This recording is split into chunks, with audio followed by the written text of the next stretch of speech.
ఈరోజు సాధారణంగా కనిపించే ఈ ప్రదేశం ఒకప్పుడు యుద్ధాల సాక్షిగా నిలిచిందని ఆధారాలు చెబుతున్నాయి.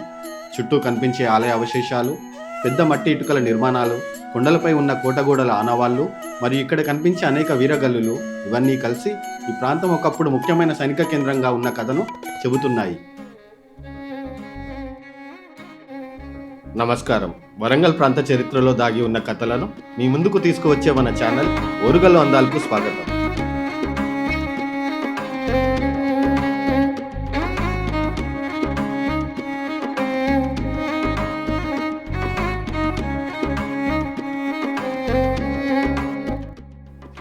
ఈ రోజు మనం తెలుసుకోబోతున్న ప్రదేశం నారాయణగిరి.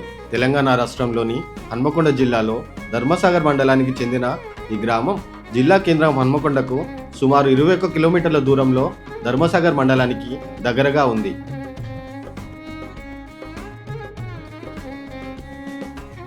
నారాయణగిరి గ్రామానికి మరో ముఖ్యమైన చారిత్రక సంబంధం కూడా ఉంది. నారాయణగిరిలో ఒక పెద్ద రాతిబండపై లభించిన క్రీస్తు శకం 1004 సంవత్సరానికి చెందిన కళ్యాణి చాళుక్యుల శాసనం మల్లికార్జున దేవాలయానికి చేసిన దానాన్ని వివరిస్తుంది.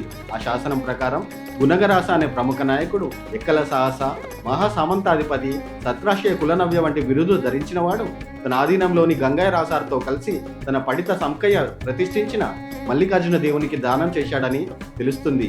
ఈ శాసనంలో కనిపించే బిరుదులు, అలాగే ఈ ప్రాంతంలో ఉన్న ఆలయ అవశేషాలు మరియు వీరగల్లులు ఇవన్నీ కలిపి చూస్తే నారాయణగిరి ఆ కాలంలో ముఖ్యమైన సైనిక మరియు పరిపాలనా కేంద్రంగా ఉన్నాయని అర్థమవుతుంది.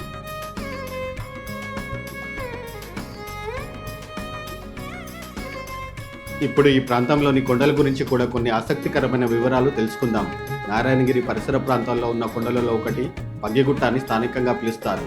ఈ పగ్గిగుట్టలో ఒక సహజ గుహ ఉంది. అందులో మహావీరుడి శిల్పం చెక్కబడి ఉంది. ఈ మహావీర విగ్రహం సుమారు 1/1 మీటర్ పరిమాణంలో ఉంది. పగ్గిగుట్టకు దక్షిణంగా నరసింహగుట్ట అనే మరో కొండ ఉంది. ఇది ఆ ప్రాంతంలో అత్యంత ఎత్తైన కొండగా చెప్పబడుతుంది. ఈ కొండపై సుమారు 2 ఎకరాల విస్తీర్ణంలో సమతల ప్రదేశం ఉంది. ఈ సమతల ప్రాంతంలో మట్టి మరియు ఇటుకలతో నిర్మించిన ప్రాచీన కోట గోడల ఆనవాళ్లు కనిపిస్తున్నాయి. ఈ కోట గోడలు చుట్టుపక్కల ఉన్న కొండలను పరస్పరం కలుపుతూ ఒక రక్షణ వ్యవస్థ ఉండి ఉండవచ్చని పరిశోధకులు భావిస్తున్నారు. స్థానికంగా ఈ ప్రాంతాన్ని జిన కొత్తకొండ అని కూడా పిలుస్తారు.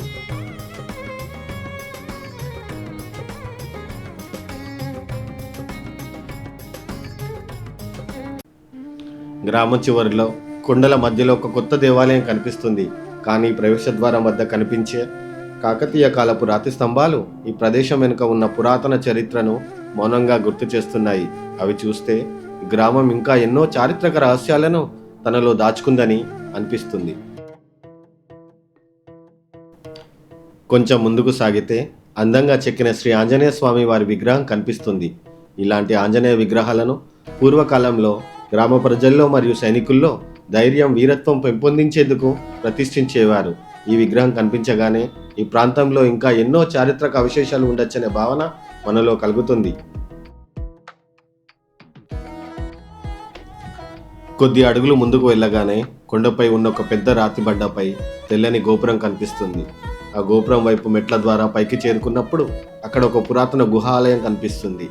ప్రాచీన కాలానికి చెందిన ఈ గుహాలయానికి ఇప్పుడు కొత్తగా ద్వారం మరియు గోపురం నిర్మించడంతో అది మరింత పవిత్రంగా, అందంగా కనిపిస్తుంది. అక్కడ ఉన్న అనేక విగ్రహాలను చూస్తే ఇది శ్రీ లక్ష్మీ నరసింహస్వామి ఆలయం అని మనకు తెలుస్తుంది. ఇప్పటికీ ఇక్కడ నిత్య పూజలు జరుగుతుండటం ఈ ప్రదేశం ఆధ్యాత్మిక ప్రాముఖ్యతను తెలియజేస్తుంది.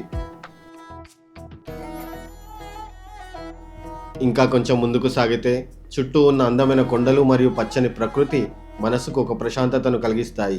అలా ప్రకృతిని ఆస్వాదిస్తూ కొంత దూరం నడిచిన తర్వాత ఒక విశాలమైన సమతల ప్రదేశానికి చేరుకుంటాం. ఇప్పుడు ఈ ప్రాంతంలో వ్యవసాయం జరుగుతున్నా చుట్టూ చూస్తే అనేక పురాతన ఆనవాళ్లు కనిపిస్తాయి. అక్కడక్కడ విరిగిపోయిన విగ్రహాలు, రాతి స్తంభాలు మరియు ఆలయ నిర్మాణాలకు ఉపయోగించిన పెద్ద పరిమాణంలోని మట్టి ఇటుకలు కనిపిస్తాయి. ఈ ఇటుకలు ముఖ్యంగా ఆలయ గోపురాల నిర్మాణంలో ఉపయోగించినవిగా భావించవచ్చు. ఇలాంటి అవశేషాలను చూస్తే ఈ సమతల ప్రదేశం ఒకప్పుడు పెద్ద స్థాయి కార్యకలాపాలు జరిగిన సైనిక కేంద్రంగా ఉండి ఉండవచ్చని అనిపిస్తుంది. ఈ విధంగానే పెద్ద రాళ్ళకు చెక్కిన గణేశుడు, శివలింగం సమాన దూరంలో ఉండేవని చారిత్రక ఆధారాలు చెబుతున్నాయి.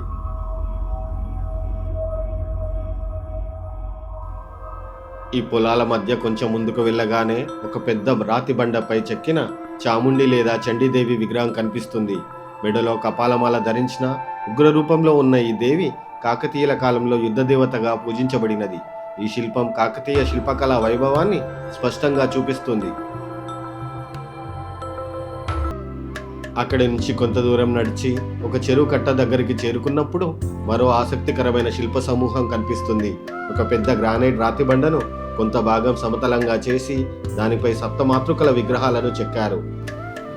సప్తమాతృకల శిల్పాలు దేవి విగ్రహం, శివపార్వతీ శిల్పం, శివలింగం మరియు నంది, గణపతి, సూర్యదేవుడు, చతుర్భుజ విష్ణువు, మయూరంపై కుమారస్వామి, మహిషాసుర మర్దిని, నాగశిల్పం వంటి అనేక దేవతా రూపాలు కనిపిస్తాయి. ఆ రాతి బండపై అడ్డంగా ఒక ప్యానల్లా చేసి అందులో అన్ని విగ్రహాలను వరుసగా చెక్కినట్లు కనిపిస్తుంది.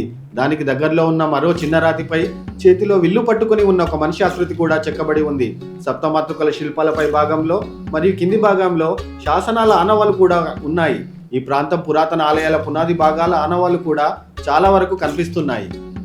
ఈ ప్రాంతం పగ్గిగుట్టకు దక్షిణంగా 200 మీటర్ల దూరంలో ఉంటుంది. గ్రామంలో కనిపిస్తున్న ఈ చారిత్రక ఆనవాళ్లను ఆశ్చర్యంగా చూస్తూ ముందుకు సాగుతున్నప్పుడు సూర్యుడు పడమటి దిక్కున అస్తమించసాగాడు. ఆ సమయానికి మా కళ్ళ ముందు కనిపించిన దృశ్యం మరింత ఆశ్చర్యానికి గురి చేసింది. చుట్టూ పెద్ద సంఖ్యలో ఉన్న వీరగల్లులు, వీరశిలలు. సాధారణంగా చాలా చారిత్రక ప్రదేశాల్లో 1 లేదా 2 వీరగల్లులు మాత్రమే కనిపిస్తాయి. కానీ ఇక్కడ మాత్రం అనేక సంఖ్యలో వీరగల్లులు ఒకే చోట కనిపించాయి. ఒకే ప్రాంతంలో 16 వీరగల్లులు నేలపై కనిపించాయి. మరికొన్ని వీరగల్లులు మట్టిలో పూడిపోయి ఉండవచ్చునని అనిపిస్తోంది. స్థానికంగా ఈ ప్రాంతాన్ని బూడిద పెంట అని పిలుస్తారు. ఈ పేరు ఇక్కడ యుద్ధ వీరుల అవశేషాలు సమాధి చేయబడిన ప్రదేశం కావచ్చని సూచిస్తుంది.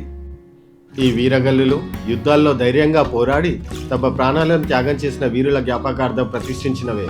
ఆ కాలంలో ఈ నేలను రక్షించేందుకు వీరు చూపిన వీరత్వం, త్యాగం ఈ రాతి శిలలలో శాశ్వతంగా చెక్కబడి ఉంది.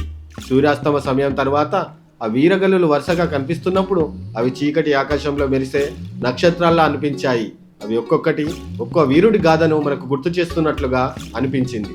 కాకుండా ఈ నేల ఎన్నో ధైర్యవంతులైన వీరులను పుట్టించిన నేల అని కూడా మనకు తెలియజేస్తున్నాయి.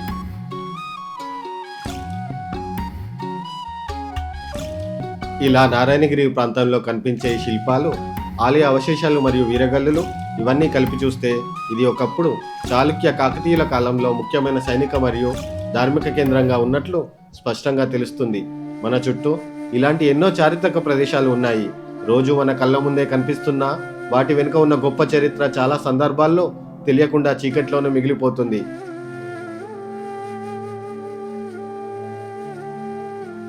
నారాయణగిరి వంటి ప్రదేశాలు మన ప్రాంత చరిత్రను, సంస్కృతిని మరియు పూర్వకాల సైనిక ఆధ్యాత్మిక సాంప్రదాయాలను గుర్తు చేసే అమూల్యమైన వారసత్వం. ఇలాంటి శిల్పాలు, శాసనాలు, ఆలయ అవశేషాలు ఇవి కేవలం రాళ్ళు మాత్రమే కాదు, మన పూర్వీకుల చరిత్రను చెబుతున్న సజీవ సాక్ష్యాలు. అందుకే ఈ ప్రదేశాల ప్రాముఖ్యతను తెలుసుకోవడం మాత్రమే కాదు, వాటిని సంరక్షించడం కూడా చాలా అవసరం. ప్రభుత్వం నుంచి సరైన రక్షణ చర్యలు తీసుకోవడం ఎంత ముఖ్యమో ప్రజలు కూడా ఈ వారసత్వాన్ని కాపాడటంలో బాధ్యతగా వ్యవహరించడం అంతే ముఖ్యం. చరిత్ర ఎప్పుడు పుస్తకాలలోనే ఉండదు. మన చుట్టూ ఉన్న ఈ కొండలు, రాళ్ళు, ఆలయ శిథిలాల్లో కూడా అది మౌనంగా జీవిస్తోంది. దాన్ని గుర్తించడం, కాపాడుకోవడం మనందరి బాధ్యత. మన చరిత్రను మనమే కాపాడుకుంటేనే ఈ గొప్ప వారసత్వం భవిష్యత్ తరాలకు కూడా అందుతుంది. ఇలాంటి మరిన్ని చారిత్రక ప్రదేశాల కథలు తెలుసుకోవడానికి మన ఛానల్ ఓరుగల్ అందాలను కూడా తప్పకుండా సబ్స్క్రైబ్ చేయండి.